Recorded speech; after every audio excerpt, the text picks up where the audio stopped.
Hello there, and welcome. I'm so glad you found your way here tonight. Wherever you are right now, tucked beneath soft blankets, resting your head against a quiet pillow, or simply lying still in the gentle dark, I want you to know that this space was made entirely for you. There is nowhere else you need to be, nothing else you need to do. The world outside can wait very patiently until morning. Tonight, I would like to take you somewhere far away and yet somehow deeply familiar. Imagine standing at the very edge of an ancient forest. The air around you is warm and rich, carrying the sweet, heavy perfume of damp soil and flowering trees. A soft mist drifts between the roots of enormous trunks, each one older than any building you have ever touched. Fireflies drift upward through the undergrowth like slow, golden thoughts, and the sounds are so layered and so gentle that your breathing begins to slow all on its own, matching the rhythm of leaves brushing softly against leaves. Somewhere deep within that forest, moving without hurry, is the elephant. The forest elephant. Ancient and enormous and utterly, completely calm. It moves through the trees the way water moves through stone, not forcing anything, simply following the path that has always been there. Tonight, we will follow this magnificent creature through 100 soft and beautiful truths. Each one a small lantern, each one a little warmer and a little quieter than the last. If this kind of gentle journey brings you peace, a quiet like or a soft subscription would mean the world, so that more sleepy nights like this one can find their way to you. Now, let your shoulders drop. Let your hands rest open and still. Let's begin this slow and soothing journey. And so we step softly into the forest together. The ground beneath our feet is carpeted in moss so deep and so yielding that each step makes almost no sound at all. The trees rise around us like gentle guardians, their roots spreading wide and slow beneath the earth. Somewhere ahead, through the shifting green light and the drifting mist, we can sense the presence of something vast and unhurried, something wise. We follow, quietly. We breathe slowly, and the forest begins to tell us everything it knows. The forest elephant does not rush. This is perhaps the first and most important thing to understand about it. In a world that so often prizes speed, the elephant has chosen across millions of years of quiet evolution to move at the pace of the forest itself, roughly 4 miles per hour on an ordinary day. The same gentle speed at which a river meanders through flat, open land. Watching an elephant walk is like watching time become visible. Each enormous foot is placed with such deliberate, unhurried care that the ground seems honored by the contact. The thick, round pads beneath each foot absorb the impact so completely that an elephant, despite weighing several tons, can move through dense undergrowth in near silence. You might feel the earth shift slightly beneath you before you ever heard it coming. Like a deep, slow breath, the forest takes all by itself. Beneath the soft, wrinkled skin of an elephant's foot lies one of nature's most extraordinary designs. The entire foot is cushioned by a thick layer of fatty, fibrous tissue, almost like a built-in pillow that the elephant carries everywhere it walks. This padding works as both shock absorber and sensor, spreading the elephant's enormous weight so evenly across the ground that the pressure per square inch is actually less than that of a human footstep. And within that same padding, thousands of tiny nerve endings reach downward like curious fingers, feeling every vibration the earth offers. A distant waterfall, a rumble of thunder still hours away, the low footsteps of another elephant moving through the trees far beyond sight. The foot is not merely a foot, it is a listening device, warm and ancient, pressed gently against the heartbeat of the world below. Elephants communicate in voices that float far beneath the range of human hearing. These sounds are called infrasound, vibrations so deep and so slow that they travel not through the air alone, but through the ground itself. When an elephant sends out one of these rumbling, low-frequency calls, the sound moves outward in every direction at once, passing through soil and stone and root systems the way a long, slow wave passes through deep ocean water. Other elephants miles away receive this message not only through their ears, but through the sensitive pads of their feet, through the bones of their jaw pressed lightly against the earth. It is a conversation held in the language of the ground, slow, resonant and deeply felt, as if the forest floor itself were a great living drum. and the elephants its most patient, most tender musicians, playing only the quietest of songs. The skin of a forest elephant is a landscape unto itself.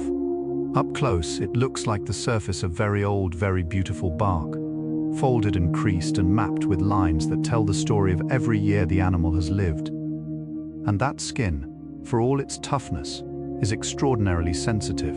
An elephant can feel a single fly landing anywhere on its body.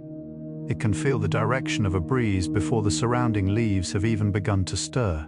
The many deep wrinkles and folds are not merely signs of age, they serve a purpose, holding moisture close to the skin, cooling the animal slowly and gently, the way shadows cool the forest floor on a warm afternoon. Each wrinkle is a small reservoir of comfort, a quiet engineering solution arrived at over millions of years, patient as geology, soft as the dusk settling over ancient trees. Forest elephants spend a great portion of their lives in a state that can only be described as deeply, contentedly present. They do not appear to worry about tomorrow. They do not seem to carry the weight of yesterday.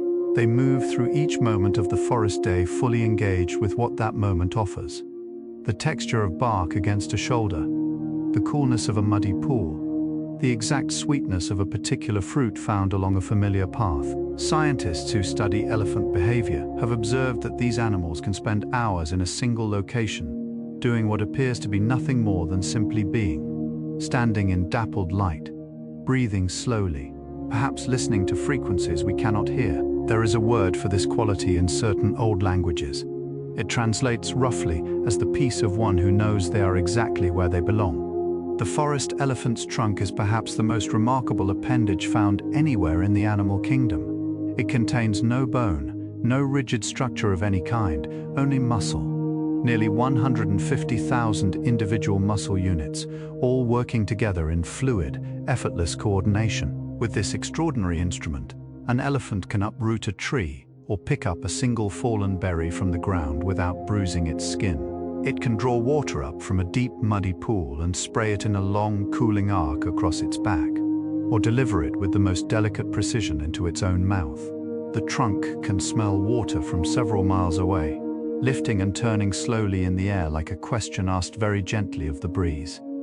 It is a hand and a nose and a voice and a tool, all wrapped together in one long, soft, endlessly capable curve of warm grey muscle.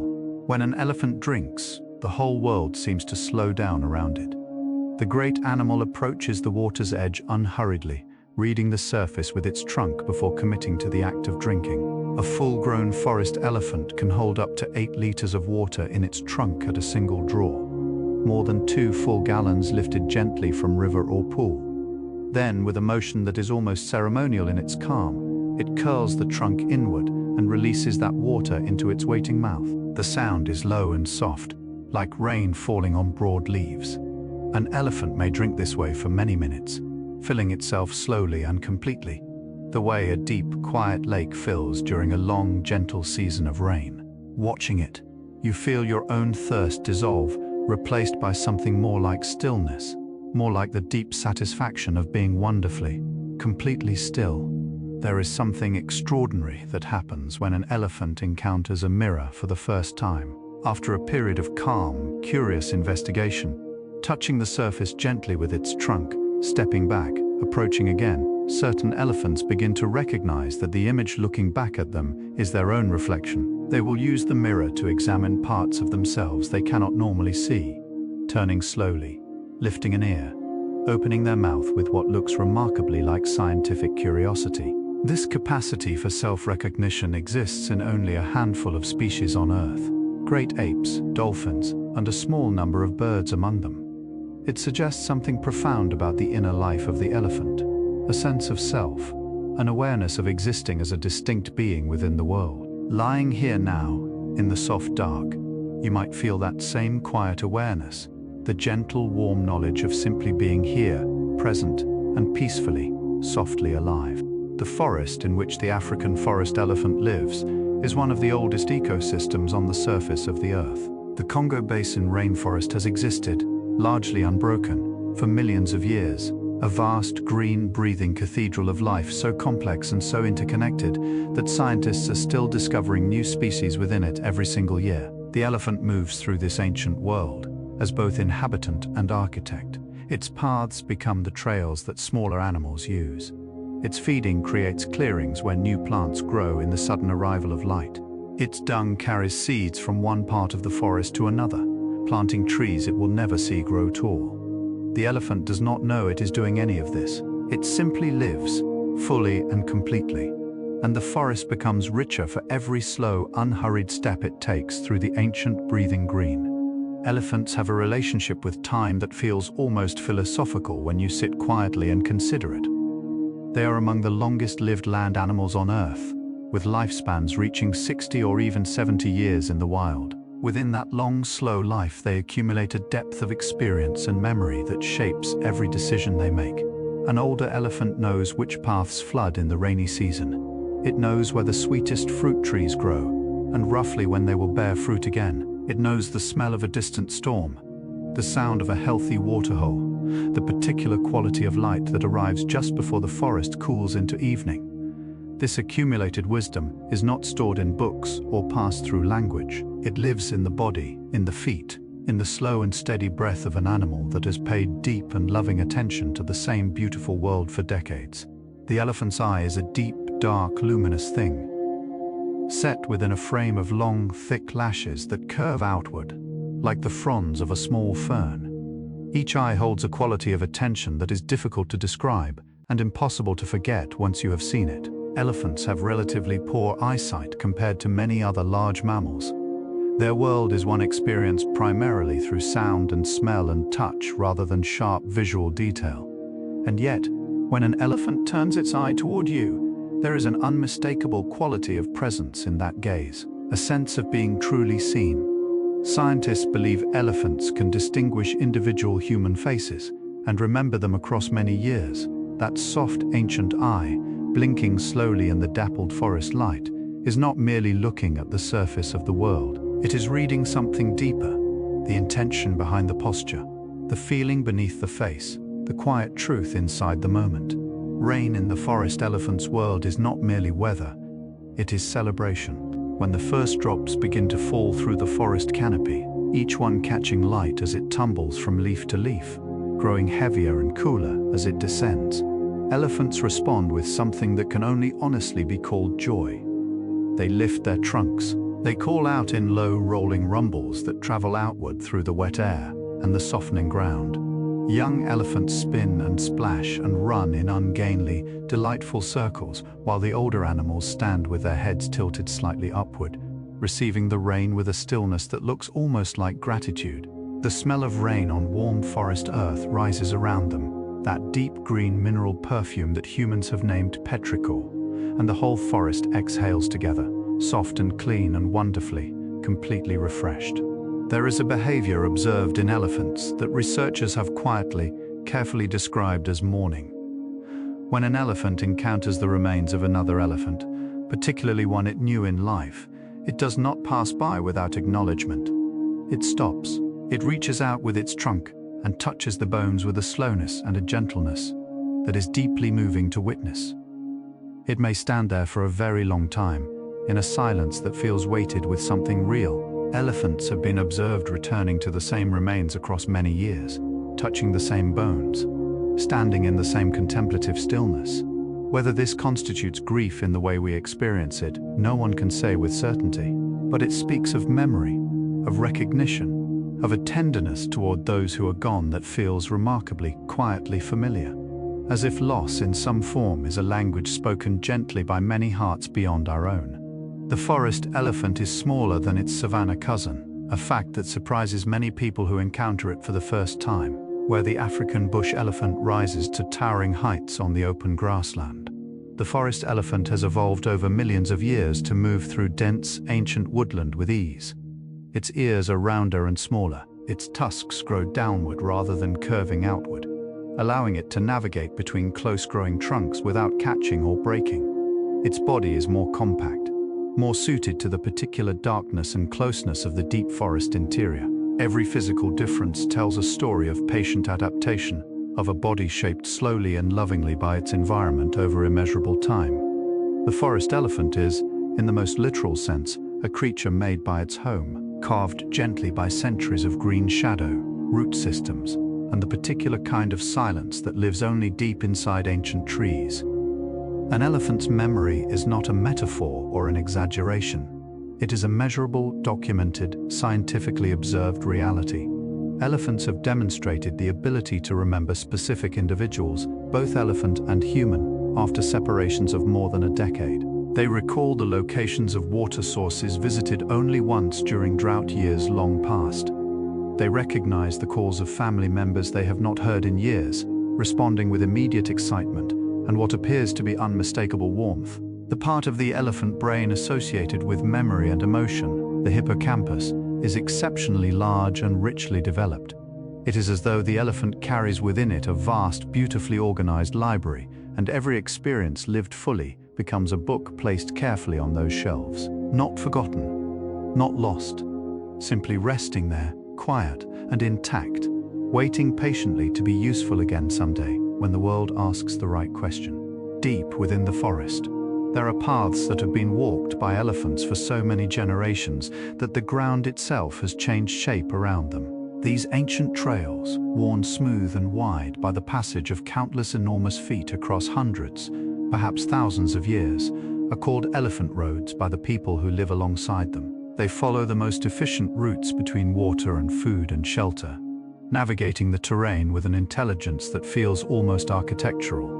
Human roads in many parts of Central Africa were originally built along these same ancient corridors because the elephants had already solved the problem of the landscape long before any surveyor arrived with instruments and maps. The elephant's road is a gift left quietly in the earth, a slow, patient inscription written in compressed soil and worn stone, readable by anyone willing to look down and follow where wisdom has already walked. When a baby elephant is born, it arrives into a world of extraordinary warmth and care. The birth itself is attended by the entire family group, females gathering close, rumbling softly, their bodies forming a gentle living wall around the mother. The newborn arrives weighing somewhere near 250 pounds, already enormous by any ordinary measure, and yet somehow completely, vulnerably new. Within the first hour of life, the calf must stand. The family assists, nudging gently with trunks and feet, encouraging without forcing, patient as only those who have done this many times before can be patient. When the calf finally rises on trembling, uncertain legs, the response from the surrounding elephants is immediate and unmistakable, a chorus of deep, joyful rumbling that moves outward through the forest, like the first warm note of a song that has no ending, only continuation. The relationship between a mother elephant and her calf is one of the most sustained and devoted in the entire animal kingdom. For the first several years of its life, a baby elephant is almost never more than a trunk's reach from its mother. She guides it with gentle pressure, steers it away from danger with the softest of nudges, allows it to shelter beneath her enormous body during rain or intense heat. When the calf is distressed, separated briefly, startled by an unfamiliar sound, the mother responds immediately, moving toward it with focused, unhurried purpose and wrapping her trunk around it in a gesture that carries every quality of comfort. Nursing continues for up to 4 years. The bond formed in this long, slow time of closeness shapes the elephant's entire emotional life. It is the first great lesson the forest teaches, that safety is not a place. It is the presence of someone who will always come. Elephants play. This is not a sentimental projection. It is observable, documented, undeniable. Young elephants chase each other through clearings in the forest undergrowth, tumbling over roots and splashing through shallow pools with a reckless, exuberant abandon that is instantly recognizable as joy. They test their strength against each other in gentle, pushing matches, trunk wrestling with the focused intensity of creatures discovering what their bodies can do. Older elephants participate too, not always with the same wild energy, but with a kind of relaxed, indulgent engagement, tolerating the chaos of the young with the warm patience of those who remember being young themselves. Play in elephants serves the same deep purpose it serves in all intelligent creatures. It builds social bonds, develops physical skills, and practices the emotional vocabulary of connection. But watching it, you feel certain it is also simply this: happiness, moving freely through a green and ancient world. There is a particular quality to the light inside a deep forest in the late afternoon. It arrives in long, almost horizontal shafts through the upper canopy, each beam made visible by the particles of pollen and moisture suspended in the warm air. The light at this hour is golden and very soft, the color of old honey, and it falls across the broad grey backs of resting elephants, like something poured slowly from a great height. The elephants stand in this light with their eyes half closed, their ears moving in long, slow sweeps, not in alarm, simply in the gentle, automatic way that keeps the air moving across warm skin. Their breathing is deep and audible from some distance away. Each exhale a long, soft rush of warm air from the trunk. The whole scene has the quality of a painting made by someone who understood that the most beautiful moments are the ones in which nothing particular is happening at all. Elephants are among the very few animals on Earth known to use tools. In the wild, they have been observed picking up sticks or branches with their trunks and using them to scratch parts of their body that their trunk cannot easily reach. A slow, methodical, deeply satisfying process to witness. They use leaves as fly swatters, holding them loosely and sweeping them back and forth with the patience of someone who has all the time in the world. They have been observed using rocks to scratch the ground and branches to prop open spaces they wish to investigate more carefully. Each of these behaviors requires not only physical dexterity, but a particular quality of mind, the ability to look at an object and see within it a possibility beyond its obvious form. A stick is not merely a stick. In the quiet, considering mind of an elephant, it is also an answer to a question the body has been asking. The forest elephant's diet is a kind of slow poetry written in leaves and bark and fruit. They are herbivores of extraordinary variety, consuming more than 200 different species of plants across the course of a year. In the morning, when the forest is still cool and the dew sits heavy on broad leaves, they favor soft grasses and young shoots, pulling them up with a delicacy that seems impossible for an animal of such scale. As the day warms, they move toward fruit, dropping heavily from trees into the undergrowth, filling the air with a sweetness that draws the elephants from considerable distances. In the dry season, when softer food becomes scarce, they turn to bark, using their tusks to strip long pale ribbons from the trunks of trees, chewing slowly with the unhurried acceptance of creatures who have learned that every season, however lean, eventually softens into the next one. There is a tree in the forests of Central Africa called the Moabi, and the forest elephant has been its faithful companion across millennia. The elephant eats the Moabi's large oily fruits, and the seeds pass through its body largely unharmed, deposited far from the parent tree in a rich package of natural fertilizer. Without the elephant, the Moabi cannot spread effectively. Without the Moabi's fruit, the elephant loses one of its most nourishing food sources. This relationship, ancient, mutual, quietly essential, is called a symbiosis, but that word feels almost too clinical for what it really is. It is more like a friendship written in the language of biology, a long, slow agreement between two very different forms of life to take care of each other without ever needing to discuss it. The tree feeds the elephant plants the tree. The forest holds them both, grateful and green and endlessly continuing. When the heat of the day reaches its peak in the forest, elephants seek shade with the purposeful ease of those who know exactly what they need. They find the deepest pools of shadow beneath the widest canopies and settle into stillness there, their great bodies radiating warmth slowly back into the cool, damp air beneath the trees. Their ears, broad and richly veined with blood vessels close to the surface, become natural fans, moving in long, slow rhythms that circulate air across the skin and carry heat away from the body in gentle, invisible currents. An elephant's ear, seen against the light, looks like a map of rivers branching and branching again into finer and finer tributaries, each one a pathway for warmth to travel outward and dissolve into the surrounding air. Even at rest, the body is quietly, elegantly working, maintaining its perfect inner balance with the unhurried efficiency of something designed by time itself. Mud is one of the elephant's most beloved luxuries, and watching an elephant engage with a good mud wallow is one of the most quietly joyful things the natural world offers. The animal approaches the muddy pool with what can only be described as anticipation, its pace quickening almost imperceptibly, its trunk dipping forward to test the consistency and temperature of the mud.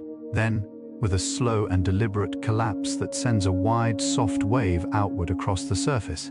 The elephant lowers itself in. It rolls.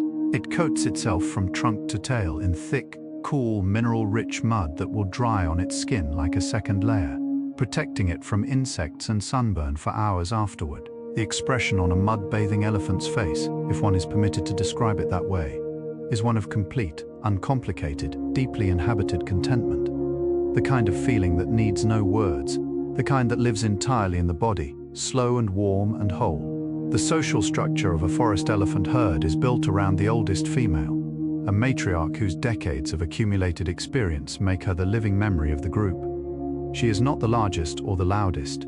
She does not assert her authority through force or display. She leads simply by knowing where to go when the dry season stretches longer than usual, knowing which paths are safe and which carry the scent of danger, knowing the particular calls of distant family members separated by miles of dense forest. The other elephants follow her with a trust that has been earned slowly, over years, through the quiet accumulation of good decisions made in difficult moments. There is something profoundly restful about this image, a community organized not around power or speed or noise, but around the deep, steady wisdom of someone who has simply been paying loving attention for a very long time. Young elephants learn by watching from their earliest weeks of life. Calves observe the behavior of older family members with an attention that is focused and unhurried, watching how a trunk is used to strip bark, how the matriarch reads the air before choosing a path, how older siblings greet returning family members with long, joyful rumbles and intertwined trunks. This process of learning through observation is called social learning, and in elephants it is extraordinarily sophisticated. Knowledge passes from one generation to the next, not through instinct alone, but through the patient transmission of lived experience, grandmother to mother to calf, in an unbroken chain of quiet teaching that stretches back further than any written record. Every family group carries within it a living archive of forest knowledge, updated and refined across generations, stored not in stone or paper, but in the warm, breathing bodies of creatures moving slowly through ancient green. The sound of an elephant family, reuniting after separation, is one of the most moving sounds in the natural world. When two groups that have been apart for days or weeks or longer come within range of each other's infrasound calls, the response is immediate and unmistakable. The elephants begin to move faster, calling out in a rising chorus of deep rumbles and higher, more urgent vocalizations. As they close the distance between them, trunks reach outward, touching faces and mouths and shoulders, reading each familiar body with the thoroughness of those who have missed it deeply. They spin, they flap their ears, they rumble continuously in overlapping waves of sound that roll outward through the forest like slow, warm thunder. Scientists who have witnessed these reunions describe them with a consistency that is striking. They use the word joy, not as a projection, but as the most accurate word available for what they observed with their own careful eyes. The tusks of a forest elephant are remarkable instruments of daily life, grown continuously throughout the animal's lifetime. These elongated incisor teeth, made of dense, layered ivory, serve more purposes than most people realize. They are used to dig for water in dry riverbeds, plunging downward into the earth with slow, powerful strokes until moisture begins to seep upward from below. They strip bark from trees with the efficiency of long practice. They move fallen logs from paths with an almost casual ease. They are used in gentle sparring between young males discovering the boundaries of their own strength. And at the end of a long day, an elephant will sometimes rest its heavy tusks against the trunk of a tree, lowering the weight of its own head with a long, slow exhalation, the way a tired traveler leans a walking staff against a wall and finally, gratefully stops moving. There are moments in the forest, usually in the very early morning, when the mist is still low and the birds have only just begun, when an elephant will stand completely motionless for a long time, its trunk hanging loose, its eyes soft and half-closed, its breathing deep and perfectly regular. It is not sleeping. It is not alert to danger. It appears to simply be inhabiting the moment with its entire being, present in a way that asks nothing and resists nothing. Some researchers have described this behavior as a form of rest that is deeper than physical stillness, a quieting of the inner world that mirrors the quieting of the body. whether elephants have something we might recognize as an inner life. Thoughts, feelings, a private experience of existing remains one of science's most beautiful open questions. But standing in the mist beside one of these great still, breathing animals, the question itself becomes unnecessary. The stillness is answer enough. Water is sacred to the elephant in a way that goes beyond simple thirst. Elephants will travel extraordinary distances, sometimes covering 30 or 40 miles in a single sustained journey, to reach a waterhole they remember from years past. They approach water with a reverence that is visible in the slowing of their steps, the lifting and sweeping of their trunks across the surface, the long pause before the first drink. The waterhole visited by elephants becomes over time a place of community, a gathering point where family groups meet and young elephants play and old matriarchs stand in the shallows with the particular stillness of those who have arrived after a long journey exactly where they intended to be. The water reflects the sky above and the grey shapes of the elephants within it, doubling the world softly, making everything twice as large and twice as quiet as it already was. The elephant's brain weighs approximately 11 pounds, the largest of any land animal on Earth. But size alone tells only part of the story. The structure of the elephant brain is extraordinarily complex, rich in the kinds of neural folds and connections associated in humans with higher cognition, emotional depth, and social intelligence. The cerebral cortex, the outer layer responsible for thought, memory, and awareness, is densely folded, suggesting a processing capacity of remarkable sophistication. Elephants have demonstrated problem-solving abilities that continue to surprise researchers who design increasingly complex challenges to test them. They cooperate to solve problems that require coordinating actions with another individual. They understand pointing gestures, something even our closest primate relatives sometimes struggle with. Inside that great, slow-moving grey head, something vast and intricate and deeply alive is always quietly at work, perceiving the world with a richness we are only beginning to understand. In the language of elephants, a greeting is a full-body event. When two familiar elephants meet after time apart, they do not simply acknowledge each other from a distance. They move toward each other with purpose, trunks extended, and the greeting that follows involves touching, face to face, trunk to mouth, body pressed warmly against body. They vocalize in overlapping rumbles and chirps, and low rolling calls that seem to carry specific meaning, specific content, specific feeling. Researchers studying elephant communication have identified more than 70 distinct vocalizations, each associated with particular contexts and responses. And beyond the sounds themselves, the body language is equally rich. Ear positions, trunk angles, the particular way weight is shifted from one foot to another. Every elephant greeting is a small, complete conversation, conducted in a language older than any human tongue, warm and unhurried, and full of the simple, irreplaceable pleasure of being known. The forest floor that an elephant walks each day is a world of extraordinary complexity, existing just beneath awareness. Beneath the layer of fallen leaves and soft, decomposing matter lies a network of fungal threads called mycelium, thin as silk, branching endlessly through the dark soil, connecting tree root to tree root in a living web that allows the forest to share nutrients and even chemical signals across vast distances. The elephant, walking its ancient paths, contributes to this underground world with every step, pressing organic matter into the soil, distributing seeds and minerals, creating the conditions in which this hidden network can continue its slow, silent work. The elephant does not know it is tending the mycelium.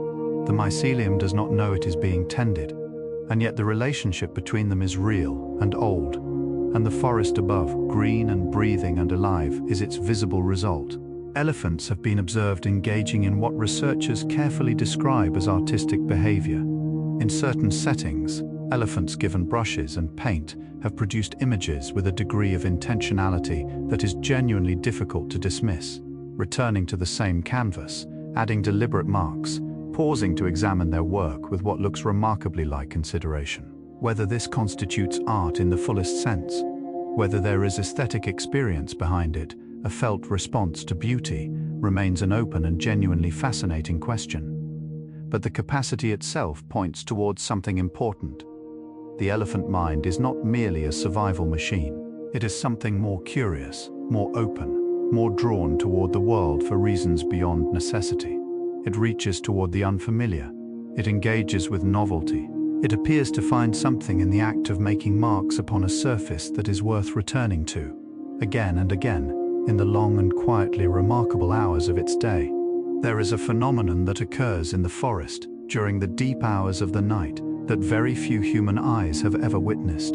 The elephants, moving through complete darkness with a confidence born of intimate familiarity, navigate by a combination of memory, infrasound, and the extraordinary sensitivity of their feet and trunks. The forest at night is not silent, it breathes differently, filling with the sounds of insects and night birds and the distant, low calls of elephants, communicating across miles of dark canopy.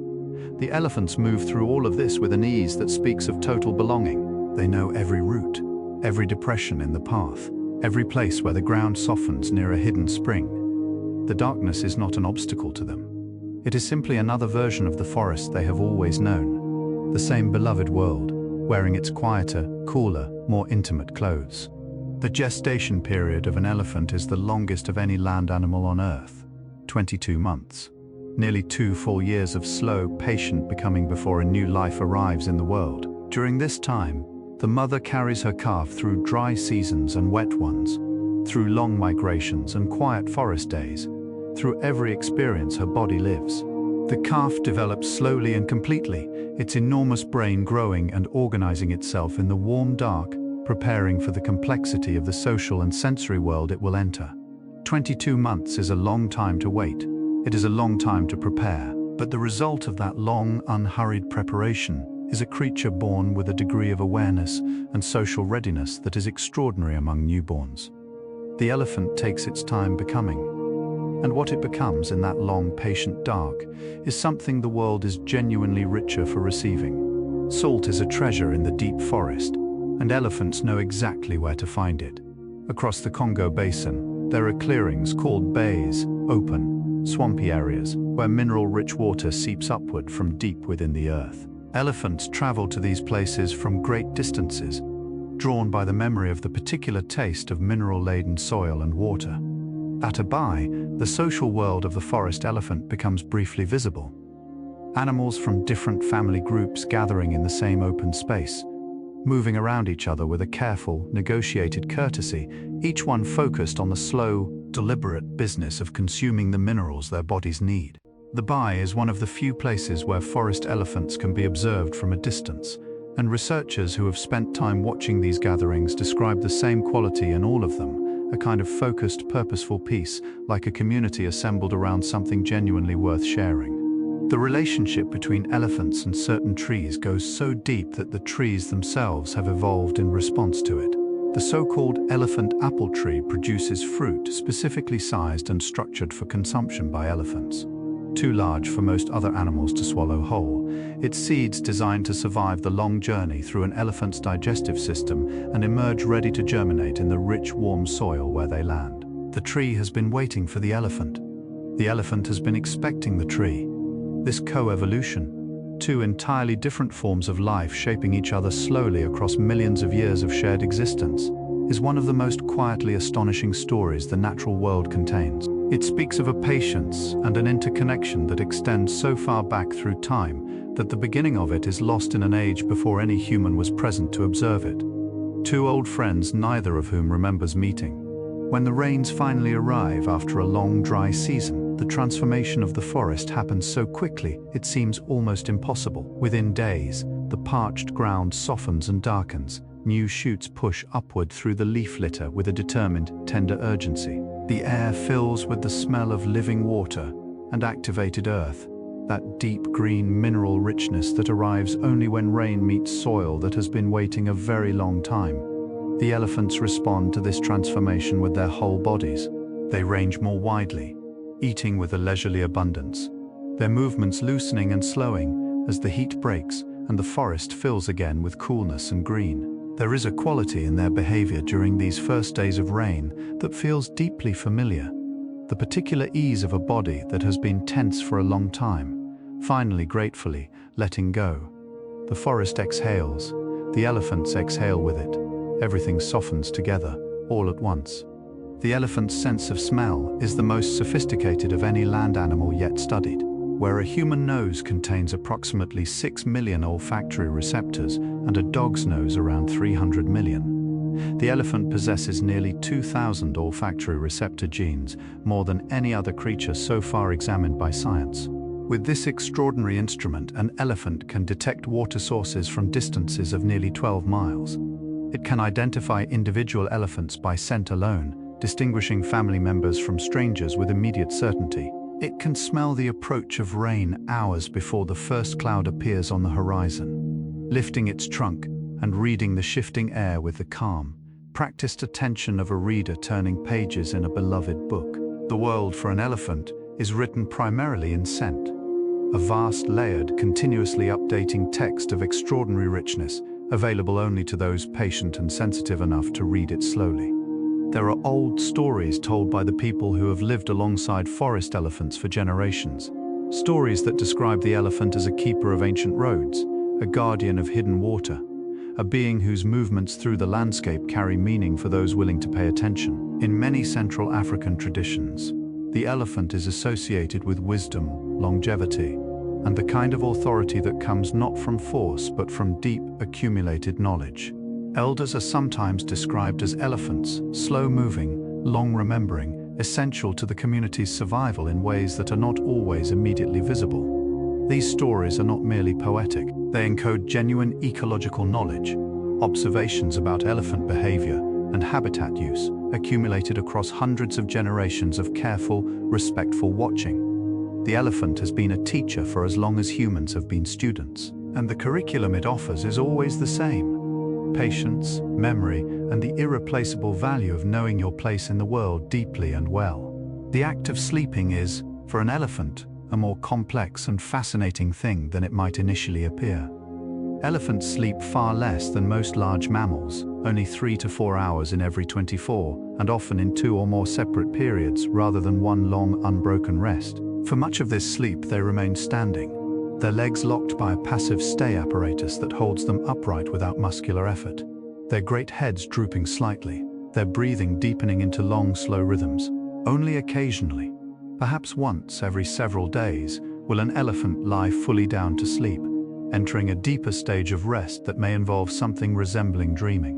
When they do lie down, the other members of the family remain standing nearby, watchful and quiet, standing gentle guard over the sleeping body of someone they love in the deep, still hours of the forest night. The ivory of an elephant's tusk grows in a pattern of overlapping layers that, when seen in cross-section, produces a series of intersecting curved lines, a pattern so distinctive and so beautiful that it has its own name. It is called engine turning, or Schreger lines, and it appears in no other material found in nature. Each layer represents a period of growth, laid down slowly over months, building outward from a central core, the way a tree builds its rings, one patient layer at a time, each one a record of a year lived fully in the forest. An old elephant's tusk, therefore, is not merely a tool or a weapon. It is a biography, a slow, dense, beautifully structured record of decades of forest life, written in the language of biology and preserved in the most enduring material the elephant's own body could produce. Every tusk tells a story. Every story took a lifetime to write. There is a quality in the way an old elephant matriarch moves through the forest that is unlike anything else in the natural world. She does not hurry.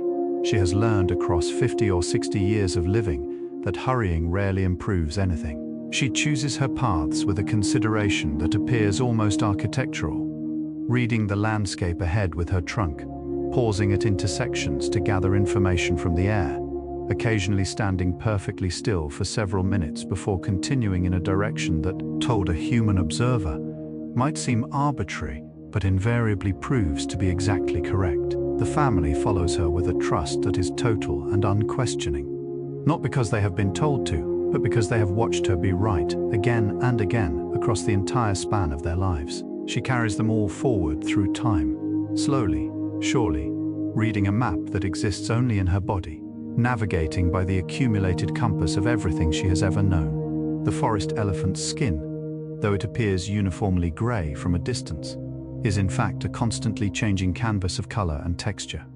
After a mud bath, it darkens to a deep, rich brown, the mud drying in overlapping patterns that catch the light differently at every angle. After rain, it gleams softly, the moisture deepening every wrinkle and fold into fine, dark lines against the lighter surface, like ink settling into the grain of old wood. In the golden light of late afternoon, the skin takes on a warm, almost amber quality, the ridges and creases casting tiny shadows that make the surface look three-dimensional and richly textured, like the surface of an ancient and beautiful map. And in the blue-grey light of early morning, before the sun has fully arrived, the elephant seems almost to dissolve into the mist around it, grey within grey, enormous and yet somehow barely there, like a memory of something vast and peaceful drifting through the soft edge of a dream. Elephants are exceptional swimmers.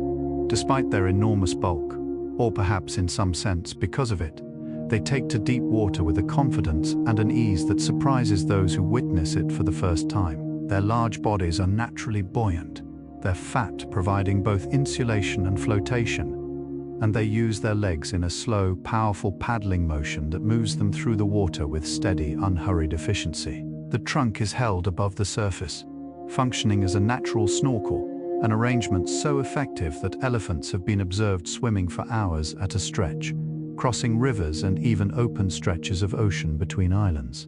Underwater, the sounds of the forest recede, and the world becomes muffled and blue and very still. The elephant moves through this submerged quiet with its eyes open, its great body suspended in the cool, weightless dark, temporarily freed from gravity, the largest animal in the forest, floating as gently as a cloud.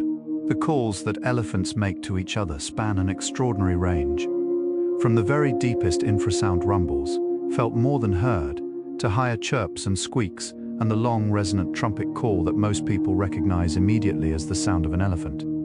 Each vocalization carries specific information. Researchers have identified calls that mean something close to "let's move," calls that signal the presence of something unfamiliar, calls that appear to function as individual names, specific patterns of sound used consistently to address particular individuals within a family group. The possibility that elephants call each other by name is one of the most quietly astonishing findings in recent animal behavior research. To have a name is to be recognized as a distinct individual within a community.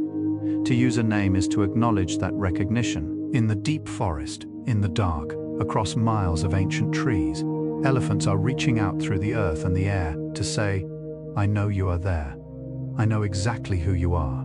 The relationship between elephants and bees is one of the more surprising chapters in the story of forest life. Elephants, despite their enormous size and thick skin, have a genuine and well-documented aversion to bees, particularly to the sound of an agitated swarm. Researchers have used recordings of bee sounds to reliably move elephant groups away from areas, and have found that elephants produce a specific low rumble in response to bee sounds, a warning call that causes the entire group to move away quietly and quickly, shaking their heads in a characteristic gesture of avoidance. In some parts of Africa, farmers have used beehive fences to peacefully discourage elephants from entering agricultural areas, a solution that protects both the crops and the elephants without harm to either the enormous and the tiny, negotiating the boundaries of shared space through a language of sound and mutual respect, finding a way to coexist in the same ancient world they have always shared. We have now walked, softly and slowly, through 50 quiet truths about the forest elephant. And here, at the midpoint of our journey, it seems right to pause for a moment, the way a traveler pauses on a long forest path to look back at how far they have come and forward at how much beautiful country still remains. The forest around us is deep and warm and rich with the sounds of the night beginning to settle. Somewhere not too far away, the low rumble of an elephant moves through the ground beneath us, a vibration felt more in the chest than heard with the ears, like the bass note of some immense and ancient song. You are halfway through this night. You are halfway into the forest. And the forest, as you may have noticed, has been growing gradually quieter and more still with every step. Your breath has been slowing, your body has been releasing, one small tension at a time into the soft and patient dark. The forest elephant has a particular relationship with silence that feels almost deliberate. In the dense interior of the Congo Basin, where visibility is often limited to just a few meters in any direction, sound and its absence carry enormous information. An elephant moving through this environment learns early that stillness is not emptiness. It is a form of listening. When something unfamiliar enters the forest, the elephants do not immediately flee or trumpet. They stop. They stand absolutely motionless, their ears spread wide, their trunks lifted and slowly turning, gathering every particle of information the air and earth can offer before deciding on a response. This ability to pause completely in the presence of the unknown, to meet uncertainty not with panic, but with deep, focused stillness, is one of the most quietly instructive things the elephant has to teach. The answer, it seems to say, is always available. You simply have to be still enough to receive it. Among the many remarkable things about elephant family life is the role of the Allomothers, female elephants, usually sisters or aunts or older cousins of the mother, who assist in caring for a new calf from the very first hours of its life. These Allomothers are not acting from obligation or instruction. They are drawn to the calf by something that looks from every observable angle like genuine affection and genuine investment in its well-being. They help guide it, shelter it, retrieve it when it wanders, and comfort it when it is distressed. For the calf growing up surrounded by this network of caring, attentive females, the world is experienced from the very beginning as a place of warmth and support. Every Allomother is a lesson in the same quiet truth, that a life surrounded by those who notice you and reach toward you is the most nourishing environment any creature can inhabit. The forest teaches this gently, through the warm bodies of elephants who have always known it. The forest in which the African forest elephant lives is one of the oldest ecosystems on the surface of the earth. The Congo Basin rainforest has existed, largely unbroken, for millions of years, a vast green, breathing cathedral of life so complex and so interconnected that scientists are still discovering new species within it every single year. The elephant moves through this ancient world as both inhabitant and architect. Its paths become the trails that smaller animals use. Its feeding creates clearings where new plants grow in the sudden arrival of light. Its dung carries seeds from one part of the forest to another, planting trees it will never see grow tall. The elephant does not know it is doing any of this. It simply lives, fully and completely, and the forest becomes richer for every slow, unhurried step it takes through the ancient, breathing green. There is a particular sound that a content elephant makes, a low, soft rumble that researchers describe as a contact call, used between family members moving through dense forest where visual contact is impossible. It is not a call of alarm or urgency, it is simply a way of saying, "I am here, I am nearby, all is well." The receiving elephant responds in kind, and for a time the two voices overlap in the undergrowth, a slow, warm conversation between bodies that cannot see each other but know exactly where the other is. Listening to recordings of these exchanges, there is something in the rhythm and the tone that bypasses analysis entirely and goes directly to something older and quieter in the listening body, something that recognizes, without needing to name it, the fundamental comfort of hearing a familiar voice in the dark and knowing, from the sound of it alone, that everything is exactly as it should be. The forest elephant moves through its world guided by an internal map of extraordinary detail and precision. This cognitive map, built slowly across a lifetime of travel, updated continuously by new experience, contains not just the locations of water and food and familiar paths, but the relationships between them, the seasonal variations in their availability, the subtle topographical features that connect one part of the forest to another across distances of many miles. Researchers studying elephant movement patterns using GPS tracking have found that elephants navigate with a directional accuracy that rivals any instrument humans have designed, moving in nearly straight lines toward destinations miles away through dense, featureless forest, correcting their course with small, unhurried adjustments when terrain requires it. The map exists nowhere outside the elephant's own mind. It was drawn by living slowly and attentively across decades of the same beloved landscape. It is the most personal map in the world and the most reliable. Elephants have been observed standing beside the bodies of deceased family members for extraordinarily long periods, sometimes days. During this time, they engage in behaviors that have no survival function, no practical explanation beyond the emotional. They touch the body repeatedly with their trunks. They stand in postures of unusual stillness. They occasionally cover the body with leaves and branches, a behavior so striking and so deliberate that it was for a long time dismissed by scientists reluctant to attribute such meaning to animal behavior. It is no longer dismissed. The evidence has accumulated too thoroughly, been observed too consistently across too many different family groups and locations to be explained away. The elephant stands beside what it has lost and does not leave quickly. It stays. It bears witness. It honors, in the only language available to it, the particular and irreplaceable weight of a life that was known and is now absent from the world. The forest around an elephant family is not a passive backdrop to their lives. It is an active, responsive participant in them. The trees remember the paths the elephants walk. The soil remembers the seeds they planted.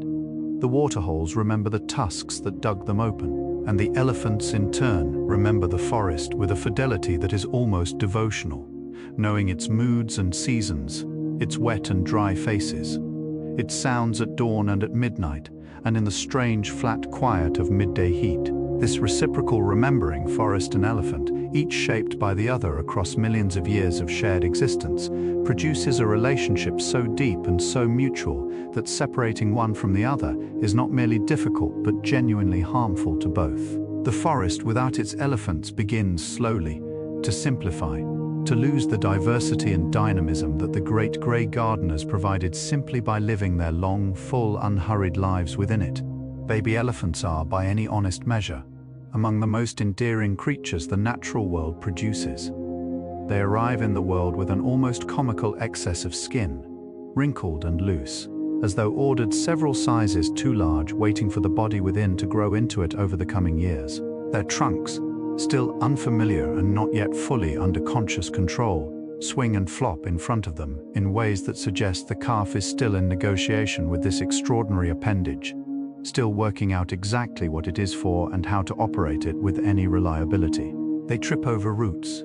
They get temporarily stuck in soft mud and require gentle extraction by nearby adults who seem, if one is permitted to say so, faintly amused by the situation.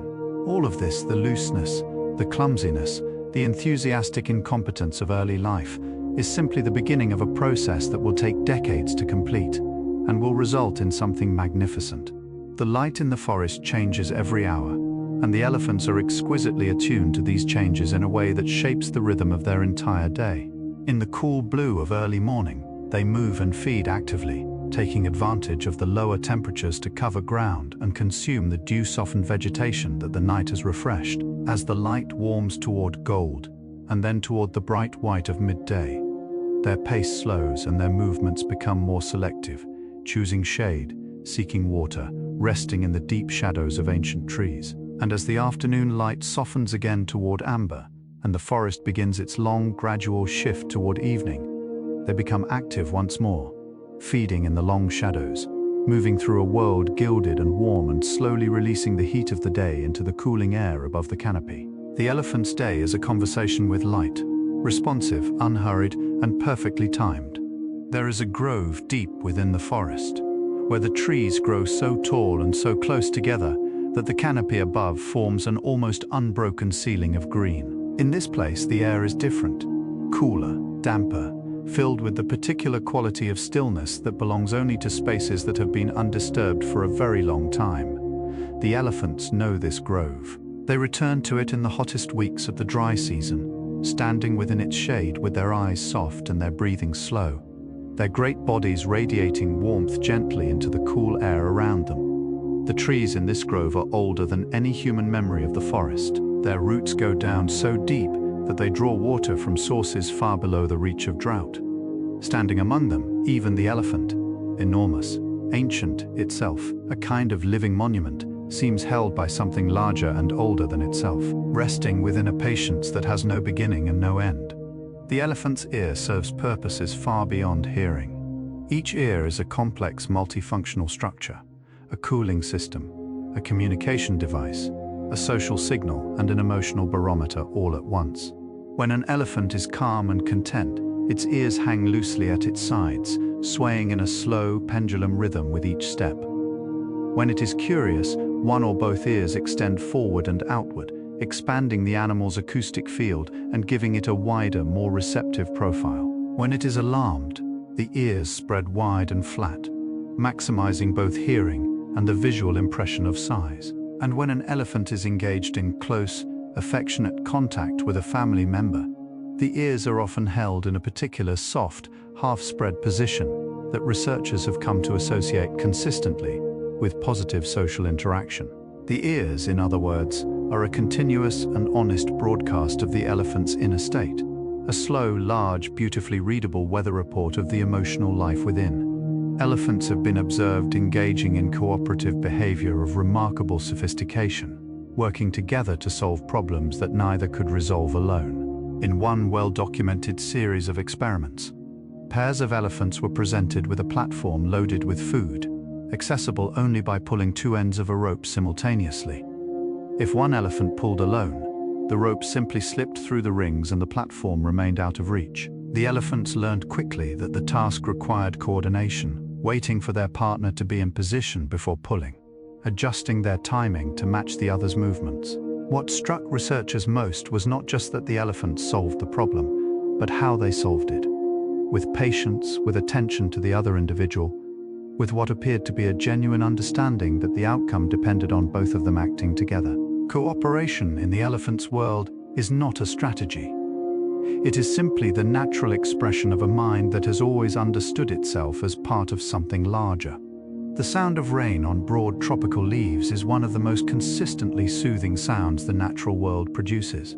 Each drop strikes a different leaf at a slightly different angle, producing a note of slightly different pitch and duration, so that a tropical rainstorm in full voice is not a single sound but an infinite, continuously varying percussion, layered and complex, and yet somehow deeply, organically ordered the way all natural sounds are ordered, by processes too large and too intricate for any individual mind to track.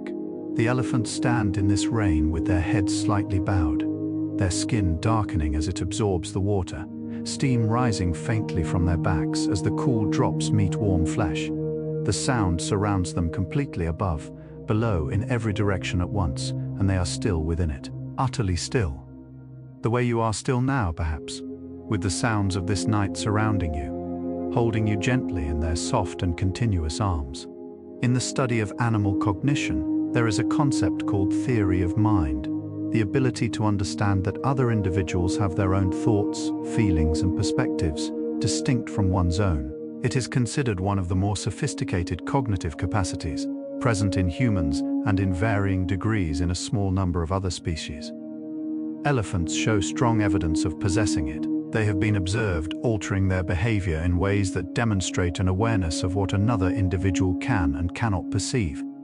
Approaching a distressed companion from a direction that minimizes startling it, adjusting the volume and tone of their calls depending on who is listening, responding differently to the distress of a family member than to the distress of an unrelated individual. They seem to understand, in other words, that the inner world of another being is real, is different from their own, and is worthy of careful, considerate attention. A quality we recognize, quietly, as kindness. The forest elephant's world is one of layered, overlapping territories, not defended with aggression, but navigated with the kind of fluid, negotiated understanding that comes from long familiarity. Different family groups know each other across years and decades, recognizing each other's calls from great distances, adjusting their movements to avoid unnecessary conflict, sometimes gathering peacefully at shared resources like mineral licks and waterholes. The social landscape of the forest is, in this sense, a kind of invisible architecture, a city with no walls and no streets, whose geography exists entirely in the accumulated memories of its inhabitants. Each elephant carries within it a map not just of the physical forest, but of the social one, who lives where, who is related to whom, which groups are friendly, and which are best given respectful distance.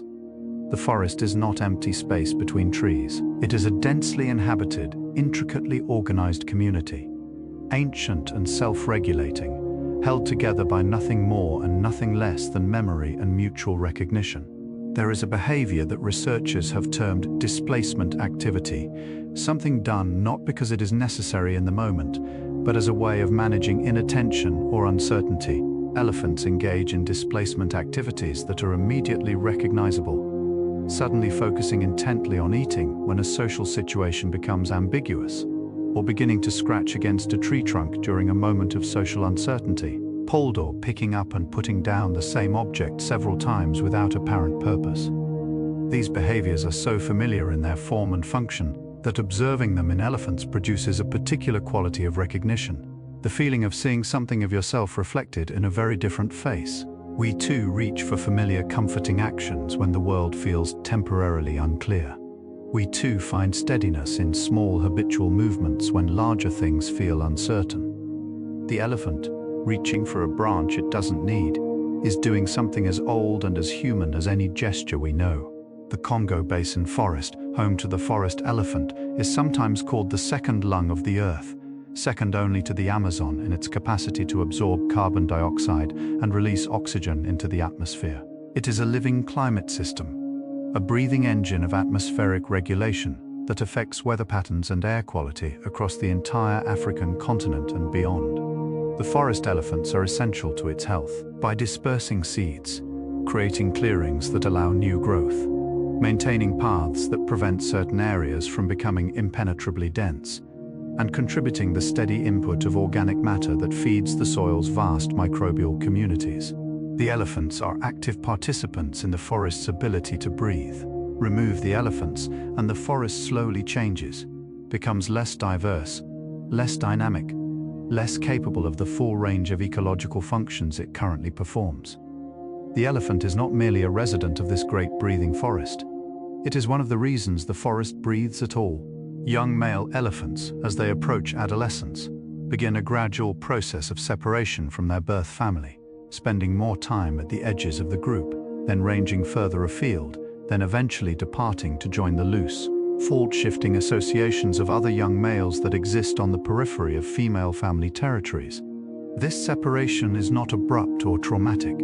It happens slowly over months or years, the young male's excursions growing longer and his returns less frequent until one day he simply does not return. The family does not pursue him, the matriarch does not call him back. There is, in this quiet departure, a kind of trust, a confidence that the young male has learned enough, absorbed enough of the forest's wisdom through his years within the family to navigate the world beyond it. He carries with him everything he was given, and the family, continuing without him, carries him too, in the way all families carry those who have grown and gone, in the unspoken knowledge that love does not require proximity to remain entirely real. The oldest elephants in a forest population carry a knowledge that has no substitute and admits no replacement. When a matriarch dies after 50 or 60 or sometimes 70 years of accumulated experience, the family loses not just a leader, but a library. Studies conducted after the deaths of matriarchs in wild elephant populations have documented the consequences with quiet precision. Groups making poorer decisions about movement, failing to locate water sources during drought, responding with inappropriate alarm to stimuli that the matriarch would have recognized as harmless. The knowledge she held was not written down. It was not transferable in any direct way. It existed only in her, in the specific configuration of memory and experience that she had spent her entire long life assembling. This is why the protection of old elephants matters so profoundly. They are not merely individuals.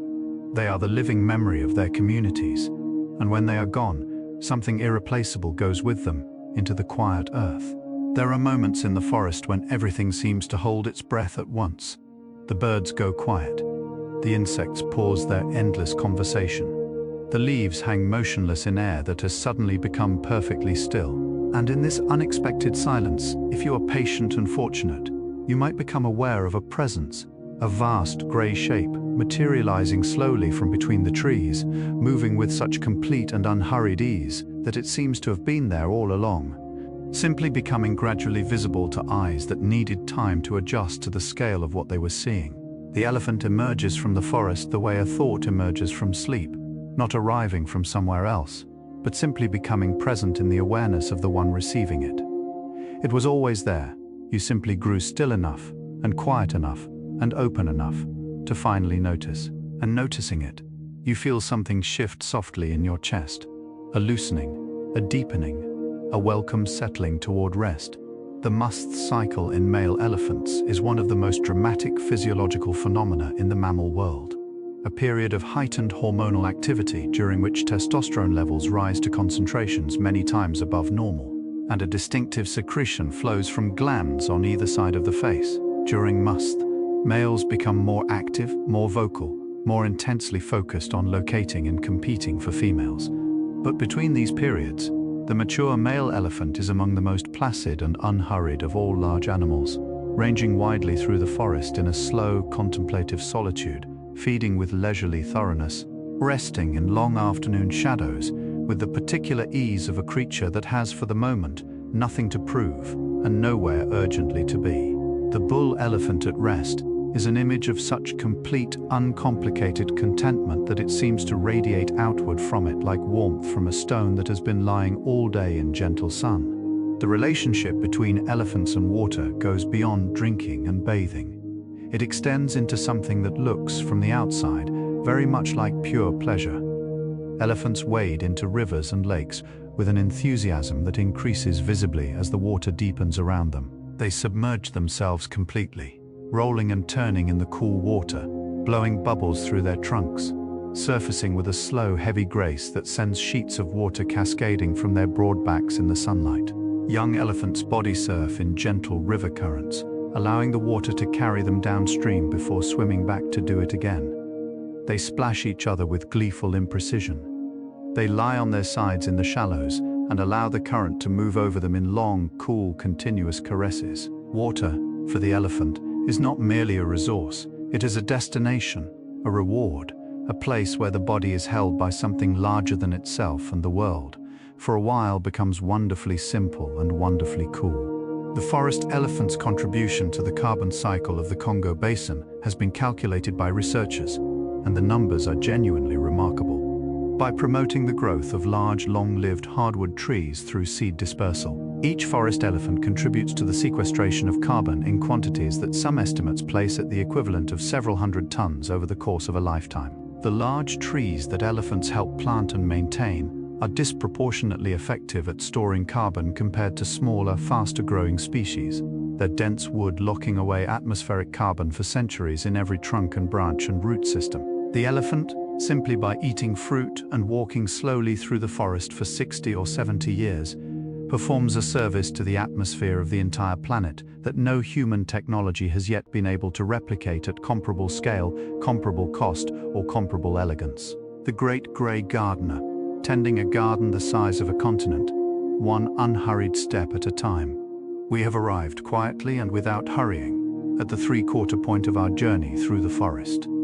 75 soft truths have passed through this night like slow water through smooth stone, and the forest around us has grown gradually deeper and more still with each one. Perhaps you have noticed, somewhere in the last hour, that your thoughts have become less insistent, less inclined to pull you toward tomorrow or yesterday, more willing to rest in the simple, warm fact of now.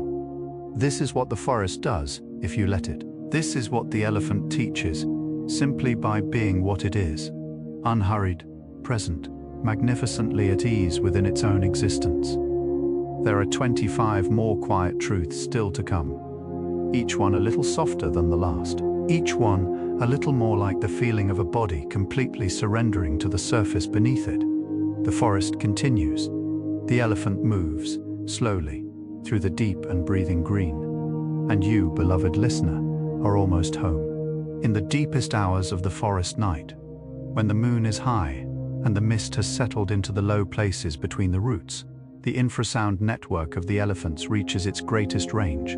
The cooler, denser night air carries low-frequency sound further than the warm air of the day, and the forest floor, softened by the dew, transmits vibrations more effectively through its yielding surface. This means that the conversations elephants conduct through the earth and air at night travel further, reach more individuals, connect more family groups across greater distances than the same calls would during daylight hours. The night, in other words, is not a period of isolation or silence for the elephant community.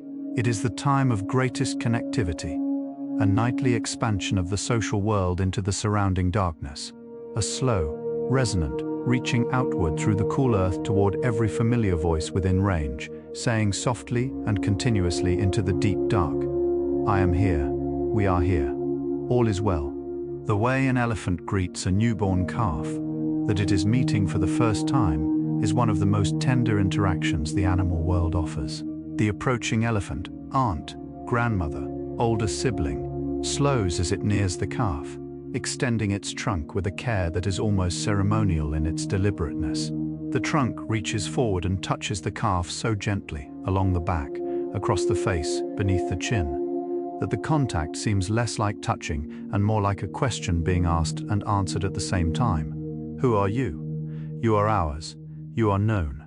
You are welcome. The calf, still uncertain on its new legs, leans slightly into the touch with an instinct older than memory, and the touching elephant releases a long, low rumble that the ground carries outward in all directions. An announcement, a celebration, a sound that means in the oldest language the forest knows that something new and precious has arrived and been received with love. The tusks of female forest elephants are smaller and more slender than those of males, refined instruments rather than powerful tools, used with a precision and delicacy that reflects the particular demands of a life organized around family care and forest navigation rather than competition. A female's tusks are used to gently guide a straying calf back toward the family, the curve of ivory pressed softly against a small, warm flank. They are used to open fruit too tough for the trunk alone, applied with a focused, practiced efficiency of long experience. They are used sometimes in the slow, careful tending of another elephant, removing parasites from difficult-to-reach areas, scratching a persistent itch along the jaw or behind an ear, performing small services of mutual care that bind the family together in the daily, embodied language of physical attention. Every use of the tusk, in the hands, or rather the face of a female elephant, is an act of relationship, of connection, of the ongoing, patient work of keeping a family whole. The sounds of the forest at the boundary between night and dawn are unlike those at any other hour. The night insects are still singing their long, continuous songs, but beneath them, the first birds are beginning, tentative at first, a single note here and there, as though testing whether the darkness is ready to receive music. The mist is at its thickest, pooling in the low places, softening every outline into something gentle and indistinct. And through this threshold world, between the night and the morning, the elephants move with the same unhurried ease they carry through every hour, feeding slowly in the grey light, their shapes massive and soft against the white mist, their breathing deep and audible in the unusual quiet of the between time. There is something about this hour, this liminal, unhurried place between the dark and the light, that feels like the border country of sleep itself, familiar and dissolving, warm and formless. The place your mind visits just before it releases the day entirely and falls, soft as mist, into rest. The forest elephant's digestive system is, in its own quiet way, one of the great engines of forest renewal. An elephant consumes between 300 and 600 pounds of vegetation every single day, processing this enormous quantity of plant material through a digestive tract that retains food for 22 hours or more before releasing it. During this long, slow journey through the body, seeds are stripped of their outer coatings, a process that actually improves germination rates for many species, and deposited across the forest in packages of rich, warm, ready fertilizer. A single elephant can disperse the seeds of dozens of different plant species in a single day, planting them across a range of many miles, far beyond the reach of any wind or water dispersal system. The elephant eats the forest and, in the same long, slow breath, plants it again behind itself, a perpetual act of unconscious regeneration performed daily for 60 years, leaving the world quietly, continuously richer than it found it.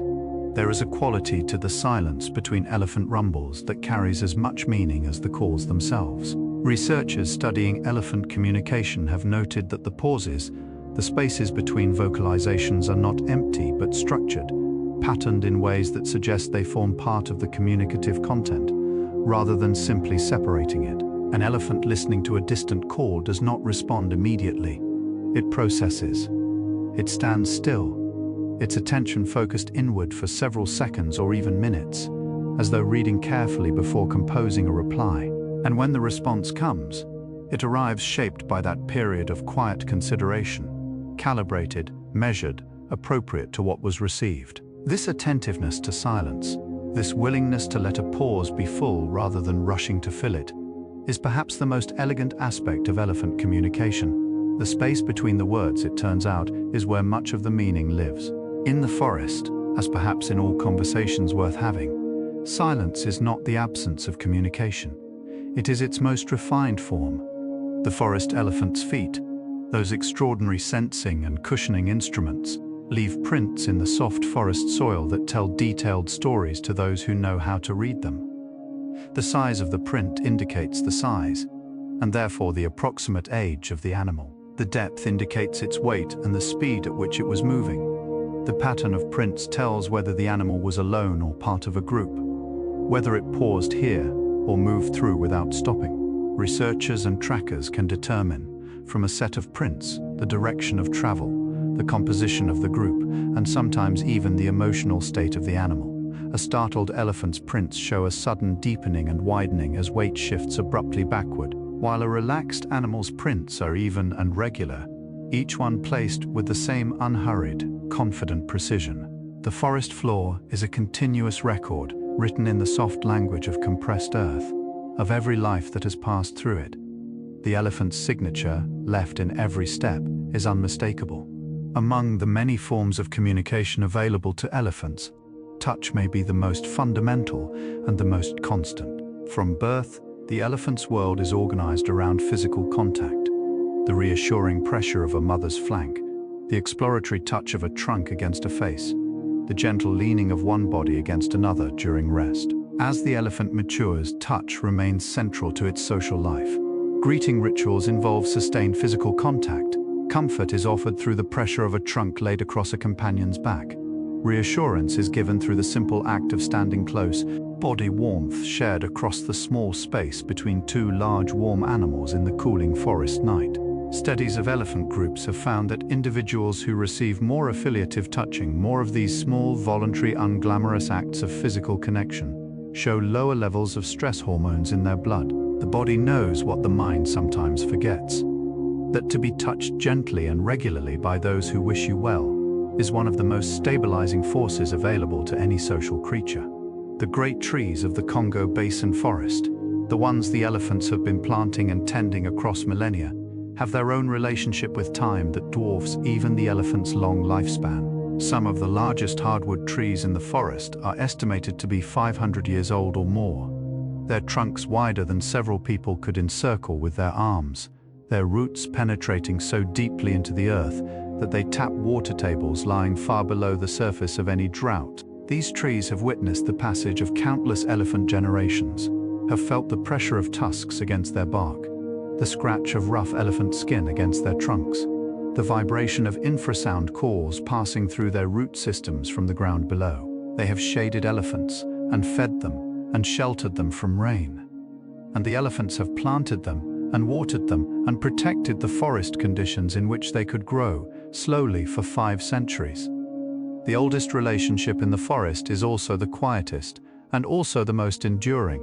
There is a particular kind of knowing that comes only from long residence in a single place, a familiarity so deep and so complete that it becomes indistinguishable from love. The forest elephant has this knowing in abundance. After decades of moving through the same ancient landscape, every feature of the forest becomes not merely recognized, but felt.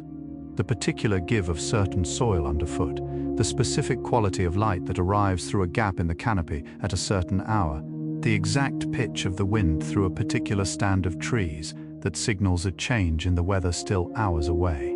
This deep, embodied familiarity with a place is something modern human life rarely allows us to develop. We move too frequently, attend too partially, are pulled too insistently towards screens and speed and elsewhere. But lying here now in the quiet dark, feeling the familiar weight and warmth of your own body in its own known place, you are perhaps closer to that quality of knowing than you realize.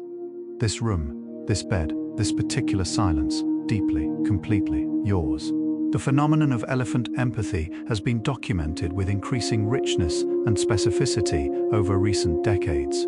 Elephants respond to the distress of others, both family members and unrelated individuals, with behaviors that provide genuine comfort and that go well beyond what any survival-based explanation can account for. A distressed elephant will be approached by others who touch it with their trunks, vocalize softly, and orient their bodies toward it in postures associated with protection and reassurance. Remarkably, the comforting elephant appears to match its behavior to the specific nature of the distress, approaching more cautiously if the distressed animal is fearful, more directly if it is physically injured, or more persistently if it continues to show signs of upset despite initial comfort attempts.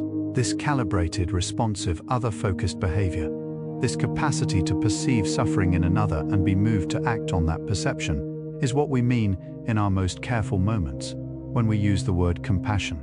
And here it is, large and grey and entirely real, moving through the ancient forest on silent, cushioned feet.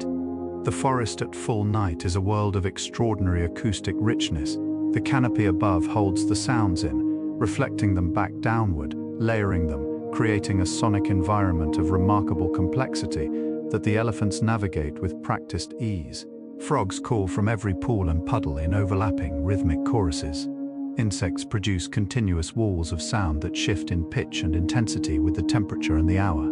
Nightbirds call from the middle distance in voices that carry surprising distances through the still air. And beneath and through all of these sounds, the infrasound network of the elephants pulses steadily, slower than heartbeat, deeper than any instrument, felt in the chest and the feet and the bones more than heard with the ears. You are held within this sound right now, in a sense the low frequencies of the world around you, the rhythm of your own breathing, the deep, slow pulse of a body that knows, without being told, that it is safe and warm and exactly where it belongs and ready, so gently ready for sleep. The last light of day in the forest arrives as a diffusion rather than a beam. The direct sun long since swallowed by the canopy, leaving behind a soft, sourceless illumination that seems to come from everywhere at once and casts no shadows. In this gentle, even light, the colors of the forest deepen and saturate. The greens become richer, the browns warmer, the gray of the elephants taking on a quality that is almost luminous, though they are holding some of the day's warmth within their skin and releasing it slowly as the air cools around them. The elephants feed in this light with a calm thoroughness, moving from tree to shrub to fallen fruit, with the unhurried efficiency of those who know exactly how much time remains before the dark and exactly how to use it well. And then gradually, the light fails, so slowly that the moment of true darkness is impossible to identify. The forest simply deepens and deepens and deepens until the elephants are shapes within shapes, grey within grey, breathing softly in a world made entirely of the most beautiful dark. An elephant at rest in the deep forest night is one of the most peaceful images the natural world contains. The great body stands motionless, weight distributed evenly across those 4 extraordinary feet, the ears barely moving, the trunk hanging loose and touching the ground at its tip. The breathing is deep and very slow, perhaps one full breath every 15 or 20 seconds. Each exhale a long, warm rush of air that briefly stirs the leaves on the forest floor before dissipating into the surrounding quiet. The stars, where they are visible through gaps in the canopy, cast almost no light at all, just the faintest suggestion of silver at the edges of leaves. And the elephant stands within all of this. The dark, the quiet, the faint starlight, the deep and breathing forest, with a completeness of presence that needs nothing added to it and nothing taken away. It is simply there, fully and without reservation, inhabiting its own existence with a wholeness that is, in its quiet way, one of the most beautiful things in the world. The forest elephant has survived on this earth for so long that its lineage predates the formation of many of the mountain ranges we consider ancient. The genus Loxodonta, to which the forest elephant belongs, has roots stretching back millions of years into the deep Miocene, a time when the continents were still finding their current configurations and the forests of Africa were vast and largely unbroken. Through ice ages and warm periods, through the rise and fall of countless other species, through every transformation the Earth has undergone in that incomprehensible span of time, the elephant lineage has continued, adapting, persisting, enduring with the quiet tenacity of something that has found, in its particular way of being in the world, a solution so elegant and so complete that it required no fundamental revision. The elephant is not a relic. It is a success story written across millions of years in the language of survival. And the sentence is still being written, slowly and magnificently, in the living forest right now. When researchers attached GPS collars to forest elephants and tracked their movements across seasons and years, the resulting maps reveal patterns of extraordinary beauty and logic, migration routes that follow the seasonal availability of water and fruit across hundreds of miles, home ranges that overlap with family territories in ways that reflect decades of negotiated social understanding, individual paths that return, year after year, to the same specific locations, the same mineral lick, the same fruiting tree, the same waterhole visited in the same week of the same season, as reliably as a calendar written in footsteps on the forest floor. These maps, when laid over satellite imagery of the forest, show the elephant's life as a kind of slow, continuous drawing, a line traced across the landscape across a lifetime, looping and returning and extending outward and coming back, making visible the deep, repeated, loving attention the elephant pays to the same beautiful world, day after day, year after year, for the entirety of its long and purposeful life. The relationship between human communities and forest elephants across Central Africa is ancient and complex and woven through with the kind of mutual knowledge that accumulates only across many generations of close proximity. Indigenous forest communities have developed detailed understanding of elephant behavior, movement patterns, and ecology across centuries of careful observation.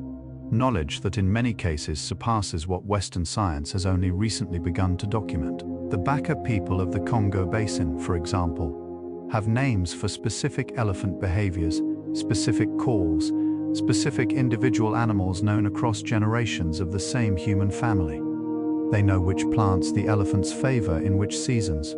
They know the routes the herds travel, and the times of year they travel them. This knowledge, precise, lived, deeply respectful, is itself a kind of monument to the relationship between a people and an animal who have shared the same ancient forest for so long that each has shaped the other's understanding of what the forest is and how to live within it well.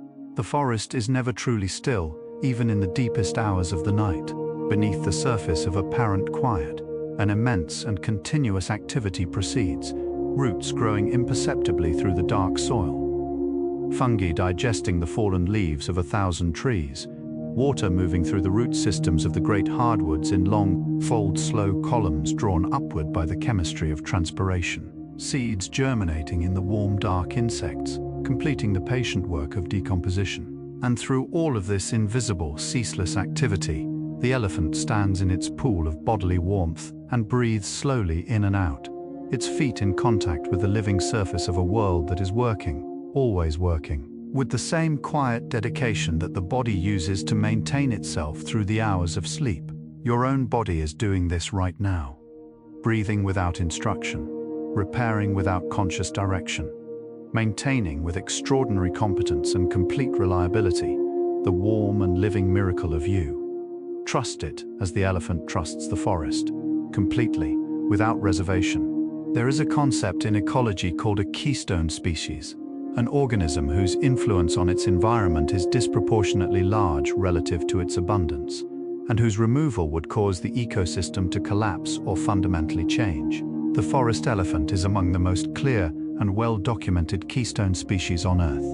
Remove it from the Congo Basin, and within decades the forest would begin to simplify, the large seeded hardwood trees declining, the diversity of the understory shrinking, the network of paths and clearings and waterholes that support hundreds of other species beginning to close and fill and disappear. The elephant holds the forest open in a sense, not through force or dominance, but through the continuous, gentle, lifelong expression of its own nature. It does not try to be essential. It simply lives fully and completely as itself. And that living, that full, unhurried, magnificently present inhabiting of its own existence turns out to be exactly what the forest needs, as perhaps the fullest expression of any life turns out to be exactly what the world around it needs most. The elephant's wrinkled skin tells time in a way that no clock can replicate. Each fold deepens gradually across the years, not as damage or decline, but as the natural, beautiful record of a body that has been fully used and fully inhabited across a long and rich life. The wrinkles around the eyes of an old matriarch hold within them every dawn she has witnessed, every rainstorm she has stood within, every face she has looked upon with that deep, dark, luminous gaze. The folds across her knees speak of thousands of miles of forest walking, of rivers crossed and dry seasons endured, and the particular patient labor of carrying enormous wisdom through the world for half a century. We sometimes speak of aging as though it were a diminishment, a slow departure from some earlier, better state. The old elephant offers a different way of seeing. A body marked by time is a body that has been present for all of it. Every wrinkle, a year fully lived. Every fold, a season completely inhabited. Beautiful and earned, and worthy of the deepest respect. In the forest, there are clearings where the elephants return so consistently across generations that the ground itself has been transformed by their presence. The soil is richer here, amended by decades of organic deposits. The vegetation is different, shaped by the selective feeding of countless elephant visits into a particular composition found nowhere else in the surrounding forest. The trees at the clearing's edge bear the smooth, pale scars of generations of tusk marks, each one a small record of a visit made and a need satisfied. These places, shaped by the accumulated presence of elephants across time, are sometimes called elephant gardens by the researchers who study them. They are not gardens in any intentional sense. They are simply the visible result of a relationship between a creature and a place that has been sustained with such consistency and such regularity across such an enormous span of time that the place itself has been permanently, gently, but beautifully changed by the love, if we are willing to call it that, of being repeatedly, faithfully returned to. The sound that an elephant makes when it is completely at ease, when it is feeding in familiar surroundings, surrounded by family with water nearby and no cause for concern anywhere in the sensory world, is a sound so low and so continuous that it is felt more than heard, a soft rolling rumble that seems to come from somewhere deep within the great chest, sustained for long seconds, varying slightly in pitch in ways that researchers have associated with positive emotional states. It is the sound of contentment made audible, or rather made barely audible, at the very edge of perception, like the purring of something unimaginably large. Hearing it, or feeling it, through the soles of your feet if you're close enough, produces an immediate and involuntary response in the human body. The shoulders drop, the jaw softens, the breathing deepens. Something ancient in the nervous system recognizes this sound as a signal. Everything is safe here. Everything is well. You can rest now. You can finally completely rest. As our journey through the forest draws toward its close, the night has reached its deepest point, that profound velvet hour before the first suggestion of dawn begins to lighten the sky above the canopy. The mist is thick and still, pooled in every hollow, softening the shapes of trees and roots, and the great breathing forms of the elephants resting in the darkness. The infrasound network hums through the earth beneath us, those slow, deep vibrations carrying their messages of presence and safety through the soil and stone and root, connecting every family group across the vast, dark forest in one continuous living conversation. You have traveled far tonight, through 100 quiet truths, each one a door opening onto a world more ancient and more patient and more beautiful than the last. And here, at the edge of the final truth, the forest feels different, warmer, perhaps more familiar, as though somewhere in the last 90 minutes of slow and gentle traveling, it has quietly become yours. The final truth about the forest elephant is also the simplest and perhaps the most important. The elephant does not hurry, it does not worry, it does not spend its days wishing it were somewhere else or something different from what it is. It lives in the forest with its entire being. Feet feeling the earth, trunk reading the air, ears open to the frequencies of the world both heard and felt, eyes receiving the particular quality of this specific light in this specific moment of this specific day. It grieves its losses fully. It celebrates its joys completely. It remembers what matters and releases what does not. It moves through its long life with a quality of presence that asks nothing beyond what each moment freely offers, and finds in that asking an abundance so complete that it requires no supplement. This is the wisdom the forest elephant carries. This is the ancient jungle echo that has been sounding through the earth since long before any human was present to hear it. Be here, be still, be whole. Everything you need is already quietly present. And so we arrive together at the gentle edge of this long and beautiful journey through the ancient forest. 100 quiet truths have passed through this night like slow water, like soft light through deep leaves, like the low rumble of an elephant's contentment moving through the warm earth beneath a sleeping world. We have walked beside the forest elephant through its extraordinary life, feeling the cushioned press of its feet against the ancient soil, hearing its infrasound conversations moving through the ground like slow music, watching it stand in golden afternoon light, with its eyes half closed and its great body completely at rest within itself. We have seen how it remembers, how it mourns, how it celebrates, how it tends the forest it loves simply by living within it fully and without reservation. We have learned that wisdom does not announce itself loudly. It moves quietly through dense undergrowth, placing each enormous foot with deliberate, unhurried care. It reads the air before choosing a direction. It stands completely still in the presence of the unknown and waits, patiently and without anxiety, for the information it needs to arrive. We have learned that memory is not a burden but a gift, that to carry within you the accumulated tenderness of every experience fully lived is to become, over time, something genuinely essential to the world around you. And we have learned, perhaps most importantly of all, that presence, deep, full, unhurried, unconditional presence in the life you are actually living, is not a luxury or an achievement. It is the most natural thing in the world. The elephant has always known this. The forest has always known this. And somewhere beneath the busy surface of your days, in the quiet place that this night has perhaps helped you find again, you have always known it too. The forest holds you now. The elephant walks slowly through the deep and breathing dark, and you are safe and warm and wonderfully, completely still. And so, beloved listener, we come to rest here at the softest, warmest, most still place in this long and gentle night.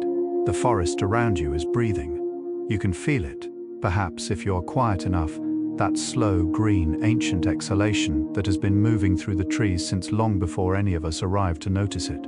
The mist has settled completely now, lying in long white ribbons across the forest floor, softening every edge, dissolving every boundary between one thing and the next, until the whole world seems made of the same continuous, gentle substance, warm and dark and endlessly, peacefully deep. Somewhere not far away, the great elephant is standing in its pool of stillness. Its feet are pressed against the earth, feeling the slow vibrations of a world at rest. Its breathing is deep and even in and out, and in and out, like the tide of some enormous, unhurried sea. Its eyes are soft and nearly closed. It is not thinking about tomorrow. It is not visiting yesterday. It is simply here, in this breath, in this darkness, in this ancient and beloved forest that it has always called home. And you are here too. In your own darkness, in your own warmth, in the familiar, beloved quiet of your own resting place. Let your body be heavy now. Let every muscle release its last small holding, surrendering downward into the surface beneath you with the same complete and trusting ease with which the forest floor receives the fallen leaf, without question, without resistance, with nothing but a soft and perfect welcome. Your breath is slow. Your mind is quiet. The forest is all around you, green and breathing, and ancient and safe. The elephant walks on slowly through the deep and dreaming dark. The trees hold the night in their wide, patient arms. And you, beloved listener, are finally, completely, beautifully home. Good night, and sleep deeply.